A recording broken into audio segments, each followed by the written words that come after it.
오늘은 하나님의 때라는 제목으로 말씀의 은혜를 나누겠습니다. 하나님은 아브라함에게 자녀를 주시고 크게 번성하여 주시겠다고 약속을 하셨습니다. 그런데 자녀를 주신 그 약속은 25년 뒤에 이루어졌습니다. 그리고 크게 번성하여 큰 민족을 이루게 해주신 약속은 400년 뒤에 이루어졌습니다. 성경은 우리에게 말씀을 합니다. 예수님을 믿으면 우리 영혼이 잘된 같이 범사가 잘되고 강건한 생명을 얻는다고 말씀을 합니다. 그런데 내가 예수님을 믿었는데 상황이 더 나아지지 않고 오히려 안 좋게 되는 경우도 종종 있습니다. 하지만 시간이 지나고 하나님의 때가 되면 하나님의 약속의 말씀이 이루어진 것을 우리는 볼 수가 있습니다. 하나님의 때가 언제인지는 알 수 없지만 하나님의 때가 되면 하나님의 약속의 말씀은 반드시 이루어집니다. 약속의 말씀이 이루어지는 때로 소망하며 사는 우리들은 어떻게 살아야 될까요? 오늘은 여기에 대해서 세 가지를 같이 살펴보고 은혜를 나누겠습니다. 첫 번째, 내가 깨어져야 합니다. 한번 따라해 주시기 바랍니다. 깨어지자. 하나님의 때는 내가 깨어지기 위하여 필요한 시간입니다. 하나님의 때는 누구를 위한 시간입니까? 하나님의 일을 만들기 위해서 필요한 하나님을 위한 시간입니까? 아니면 내가 하나님의 복을 받을 그릇을 준비하는 데 필요한 나를 위한 시간입니까? 하나님의 때는 나를 위한 시간입니다. 하나님이 주시는 복을 받기 위해서는 복을 받을 만한 그릇이 필요합니다. 하나님의 때는 내가 하나님의 복을 받을 만한 그릇으로 만들어지는 데 필요한 시간입니다. 아브라함은 75세 하나님의 부르심을 받았습니다. 하나님이 아브라함을 부르실 때 땅의 약속과 민족의 약속을 해주셨습니다. 창세기 12장입니다. 야훼께서 아브라함에게 이르시되 너는 너의 고향과 친척과 아버지의 집을 떠나 내가 네게 보여줄 땅으로 가라. 내가 너로 큰 민족을 이루고 내게 복을 주어 내 이름을 창대하게 하리니 너는 복이 될지라. 너를 축복하는 자에게는 내가 복을 내리고 너를 저주하는 자에게는 내가 저주하리니 땅의 모든 족속이 너로 말미암아 복을 얻을 것이라 하신지라. 하나님의 축복의 말씀을 받고 아브라함은 순종하여 발걸음을 옮겼습니다. 그러나 75세 아브라함은 하나님의 복을 받기에 충분한 그릇이 아직 되지를 못했습니다. 고향과 친척 다 떠나라고 했는데 자기 조카 롯을 함께 데리고 갔습니다. 말씀에 순종을 했지만 전적으로 순종하지는 않았습니다. 가나안 땅에 들어가 보니 그 땅이 기근이 심했습니다. 먹을 것이 있는 곳을 찾아 나갔습니다. 애굽 땅이 거기는 이 밭이 좋고 곡식이 많아서 곡식을 찾기 위하여 애굽으로 내려갔습니다. 먹을 것이 없으면 하나님을 먼저 찾아야 되는데 하나님을 먼저 찾지 않았습니다. 자기 눈에 보이는 좋은 쪽을 먼저 바라보았고 하나님의 음성을 듣지 않고 자기 생각대로 판단을 했습니다. 낭패를 만나고 난 다음에야 아브라함은 하나님의 말씀대로 약속의 땅 가나안 땅으로 다시 돌아오게 되었습니다. 당장 자녀가 없자 마음이 조급해졌습니다.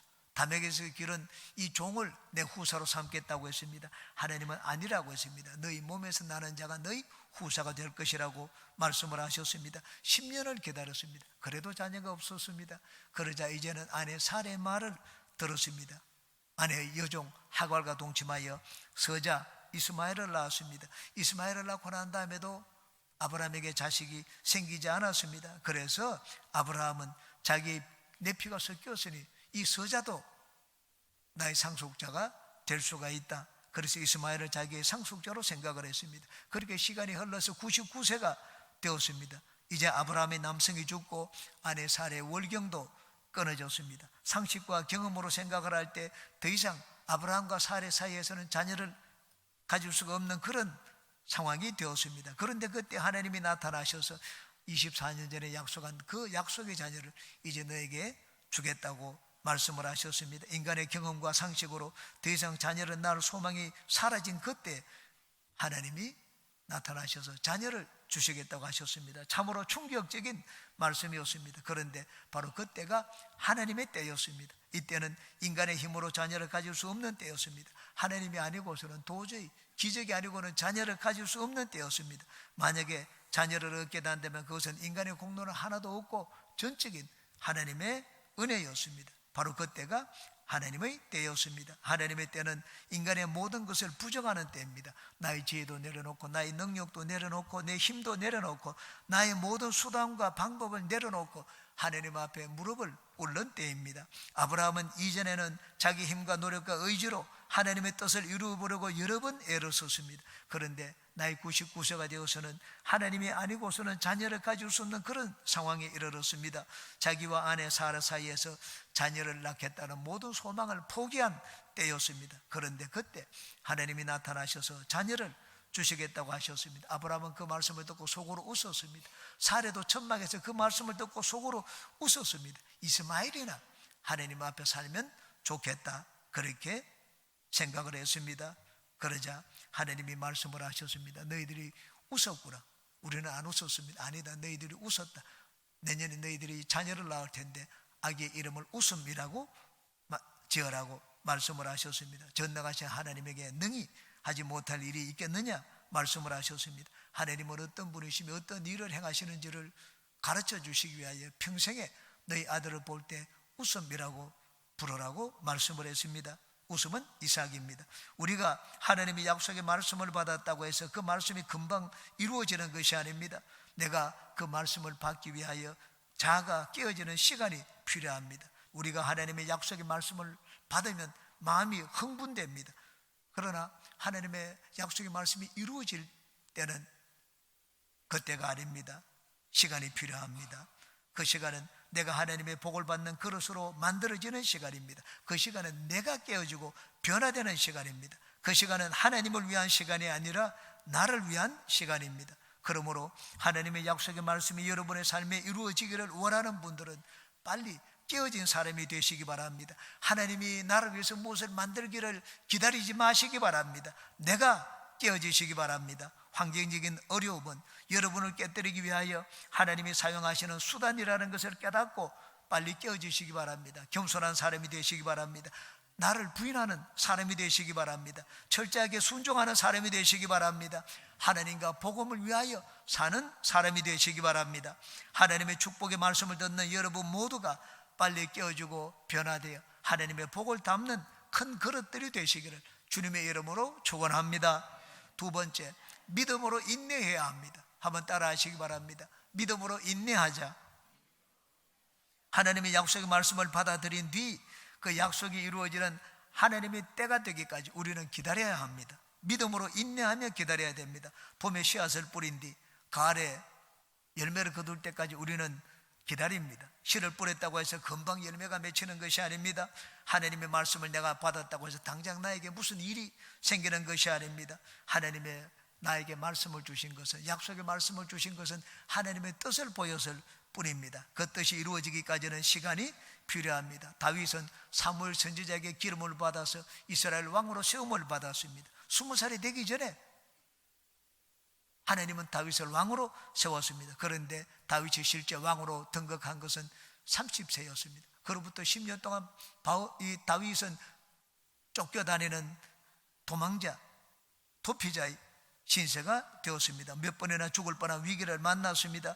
블레셋 땅에 망명을 갖다가 죽을 뻔한 위기를 만나자 미친 사람 흉내를 내어서 그 위기를 모면하고 겨우 빠져나오기도 했습니다. 하나님의 때가 되기까지 우리는 실수도 하고 실패도 합니다. 승승장구하는 것이 아니라 내리막길을 걷기도 합니다. 인생의 어려움과 위기를 만나기도 합니다. 하나님의 축복과는 반대되는 길을 걷기도 합니다. 하나님의 약속의 말씀은 이루어질지 말지 하는 말씀이 아닙니다.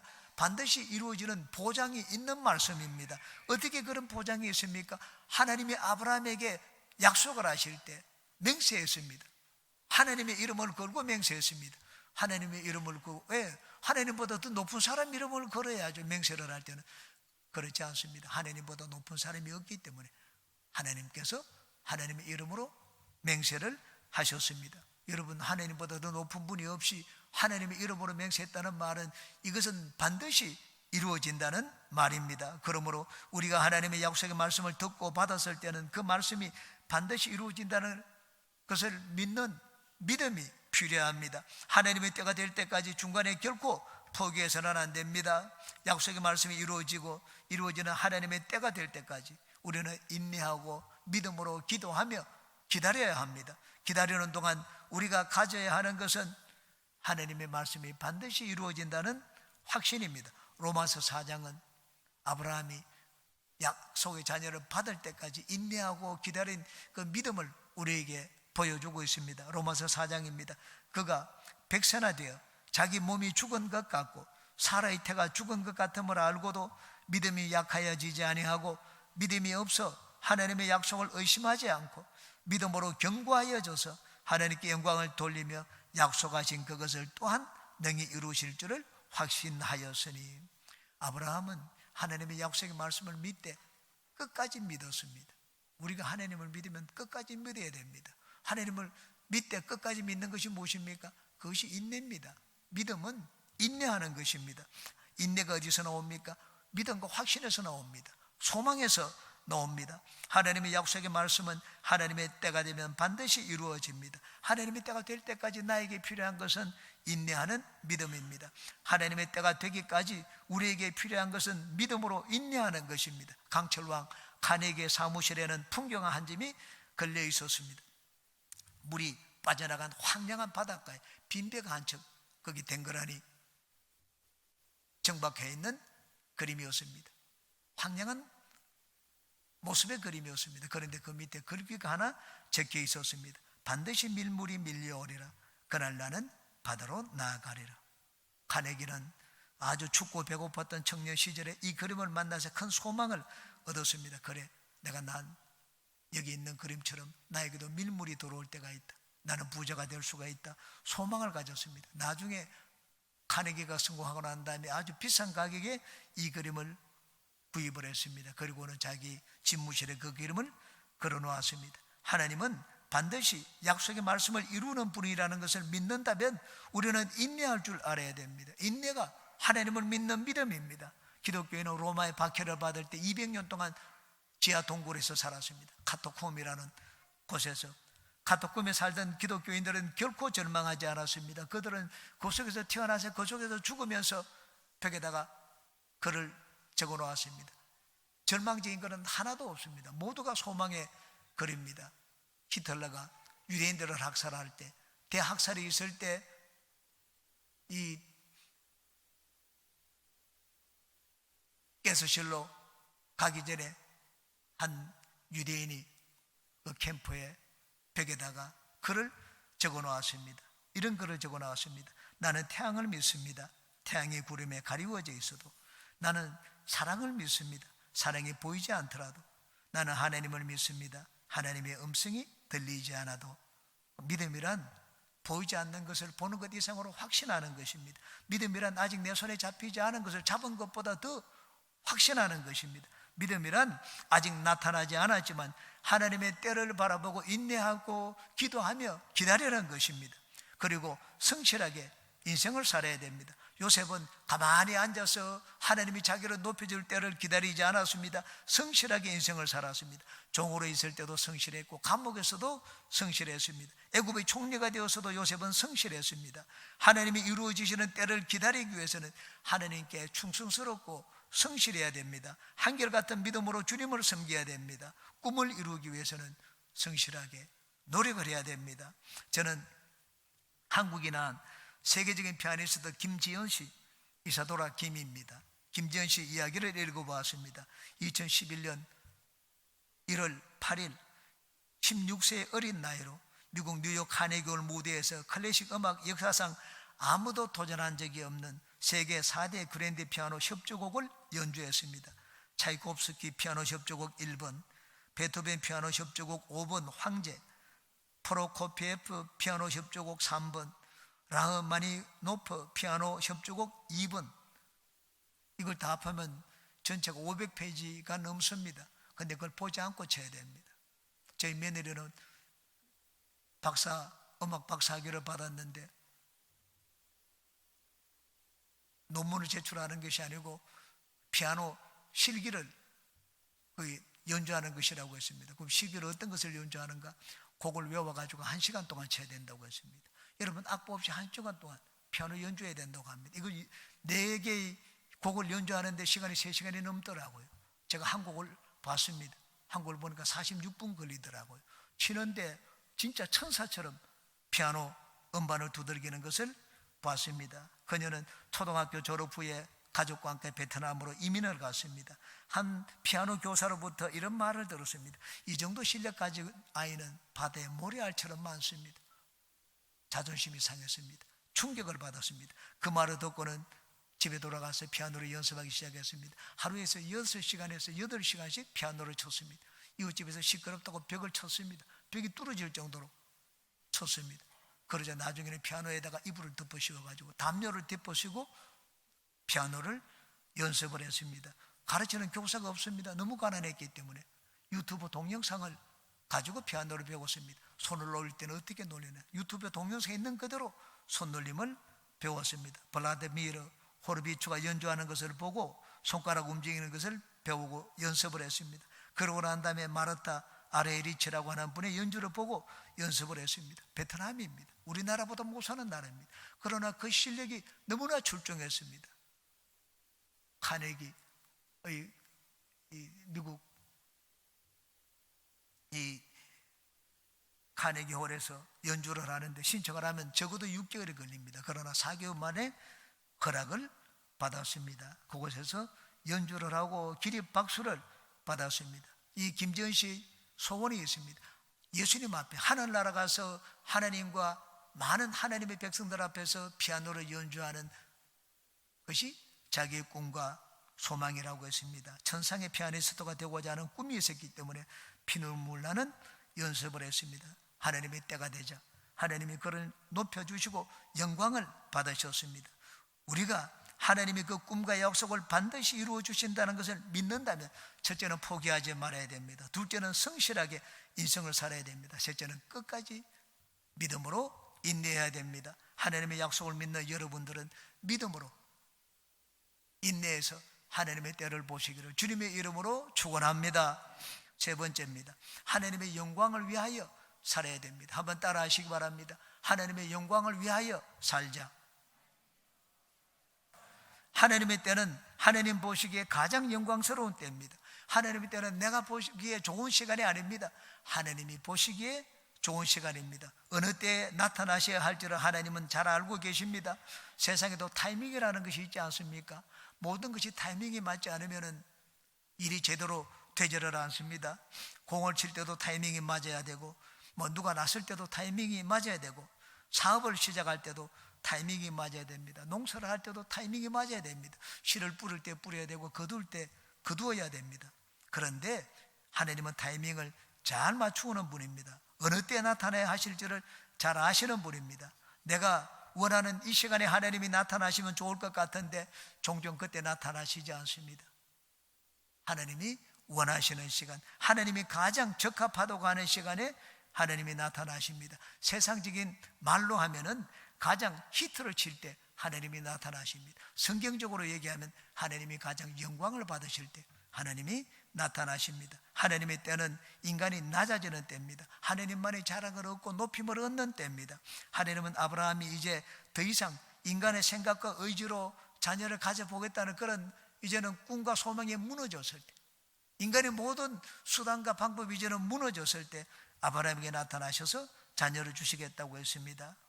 그때 자녀를 주시겠다고 하자 아브라함은 속으로 웃었습니다. 왜냐하면 나는 이제 자녀를 가질 수 없기 때문입니다. 내가 있는 어떤 것으로도 자기는 자녀를 가질 수 없다고 생각을 했습니다. 절망적이었습니다. 그런데 절망적인 그때 하나님이 아브라함에게 나타나셨습니다. 인간을 자랑할 만한 것이라고는 아무것도 없을 때 하나님이 우리에게 종종 나타나십니다. 모세의 경우를 보십시오. 80이 되었을 때 하나님 호렙산에서 모세를 불렀습니다. 내가 너를 이제 애굽으로 보내어서 내 백성을 이끌어내고자 한다. 가서 구원자가 되거라. 모세는 하나님 앞에 참 어처구니 없다는 듯이 대답을 했습니다. 하나님, 사람을 잘못했겠습니다. 한참 잘못했겠습니다. 그렇게 얘기를 했습니다. 자기가 젊을 때는 힘도 있고 그리고 기술도 있고 지위도 있었지만 지금은 자기는 아무것도 아니라고 했습니다. 살인자요, 수배자요, 동족에게 배척받은 자요, 나이가 80이 되어서 죽음을 기다리는 때요, 자기에게 있는 것은 이제는 지팡이 하나밖에 없다고 했습니다. 하나님은 자랑하고 의시될 것이 많은 모세가 아니라 자기를 자랑할 것이 아무것도 없는 모세에게 나타나셨습니다. 왜냐하면 하나님만이 높임을 받고 영광을 받으시기 위해서였습니다. 그때가 바로 하나님의 때였습니다. 과연 모세는 하나님이 하시는 말씀에 절대 순종했습니다. 왜냐하면 자기를 자랑할 만한 것이 없었기 때문입니다. 자기 지혜를 내놓을 것도 없고 자기 기술을 이 무술을 내놓을 것도 없었습니다. 순종하는 길 외에는 다른 길이 없었습니다. 하나님이 모세를 통하여 큰 영광을 받으셨습니다. 하나님이 저의 삶에 나타나실 때 그때 언제나 그때는 나는 이제 끝장입니다. 하나님, 나는 길이 없습니다. 나는 죽었습니다. 그런 고백을 할 때였습니다. 내 자신의 모든 것을 부정할 때 하나님은 저에게 나타나셔서 구원의 은혜를 베풀어 주셨습니다. 왜 그때 나타나십니까? 가장 영광 받으시는 때이기 때문입니다.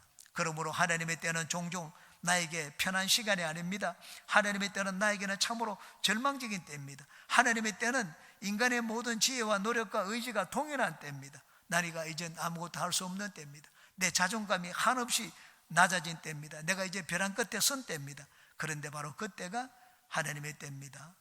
우리가 시작할 때 노래를 불렀습니다. 하나님의 때에 대해서 우리가 부른 노래 보면 날이 저물어 갈 때, 빈들에서 걸을 때, 그때가 하나님의 때라고 했습니다. 내 힘으로 안 될 때, 빈손으로 걸을 때, 그때가 하나님의 때라고 우리는 노래를 불렀습니다. 그때는 하나님만이 영광을 얻고 높임을 받을 때입니다. 하나님의 시간은 종종 늦게 느껴집니다. 그러나 그 시간은 결코 늦은 시간이 아닙니다. 하나님 보시기에 가장 영광스러운 시간입니다. 하나님은 당신이 가장 영광 받으시는 때가 언제인지를 잘 알고 계십니다. 복음서에 보십시오. 예수님이 나타난 때를 보십시오. 예수님을 만난 사람들은 가장 절망적인 때였습니다. 12해 동안 혈루증 앓는 동안에 이 여인은 모든 의원에게 많은 괴로움을 받았다고 했습니다. 가진 것을 다 허비했습니다. 자기 주변에는 아무도 없었습니다. 그때 이 혈루증 앓던 여인은 예수님을 만나 고침을 받았습니다. 예수님이 베데스다 연못과 병자들 가운데 나타나셨습니다. 누구에게 가셨습니까? 가장 절망적인 자입니다. 다른 사람은 물 이동할 때 전부 들어가는데 자기는 그 물에 넣어줄 사람이 없었습니다. 자기 물에 닿기도 전에 이미 다른 사람들이 다 들어가 있었습니다. 절망적이었습니다. 예수님은 그 병자에게 가서 물으셨습니다. 네가 낫고자 하느냐? 자기 상황을 얘기했습니다. 예수님이 그 자리에서 그 병자를 고쳐주셨습니다. 그러므로 나는 지금 어려운 상황에 있습니다. 나는 절망적입니다. 그렇게 생각하는 분들은 하나님의 영광을 생각하시기 바랍니다. 그때가 바로 하나님의 영광을 받으실 때이고 하나님이 나타나실 때입니다. 어려운 가운데 있는 모든 분들은 하나님의 영광을 생각하시기 바랍니다. 이 세상에 존재하는 모든 것들은 하나님의 영광을 위해서 있습니다. 내가 어려움을 당하는 것도 하나님의 영광을 위해서 있습니다. 내가 눈물을 흘리고 기도하는 것도 하나님의 영광을 위해서입니다. 내가 실수하고 실패하는 것도 하나님의 영광을 위해서입니다. 내가 성공하고 잘 되는 것도 하나님의 영광을 위해서입니다. 예수님이 이 땅에 오신 것은 하나님의 영광을 위해서입니다. 예수님이 병자로 고치신 것은 하나님의 영광을 위해서입니다. 예수님이 십자가에 지신 것도 하나님의 영광을 위해서였습니다. 우리가 사는 것도 하나님의 영광을 위해서요. 내가 죽는 것도 하나님의 영광을 위해서입니다. 요한복음 21장입니다. 이 말씀을 하시면 베드로가 어떠한 죽음으로 하나님께 영광을 돌릴 것을 가리키심이라라. 죽는 것도 하나님의 영광이라고 했습니다. 하나님이 이스라엘을 택하신 것은 하나님의 영광을 위해서였습니다. 그런데 하나님이 이스라엘을 이방 민족에게 팔았습니다. 나라가 망하도록 하고 성전이 무너졌습니다. 그것도 하나님의 영광을 위해서였습니다. 하나님께서 나를 택하여 구원하신 것은 하나님의 영광을 위해서입니다. 그런데 하나님의 자녀인 나를 어려운 가운데 두시는 것도 하나님의 영광을 위해서입니다. 하나님이 나를 다스리시는 내 삶의 모든 것은 하나님의 영광을 위해서입니다. 그러므로 우리가 하나님의 영광을 제일 먼저 생각하고 하나님의 영광을 위해서 살면 우리가 하나님의 영광을 보게 됩니다. 하나님의 때를 보게 됩니다. 요한복음 13장입니다. 만일 하나님이 그로 말미암아 영광을 받으셨으면 하나님도 자기로 말미암아 그에게 영광을 주시리니 곧 주시리라. 하나님의 영광을 위하여 사는 모든 분들에게 하나님께서 하나님의 영광을 여러분들에게 나타내시기를 주님의 이름으로 축원합니다.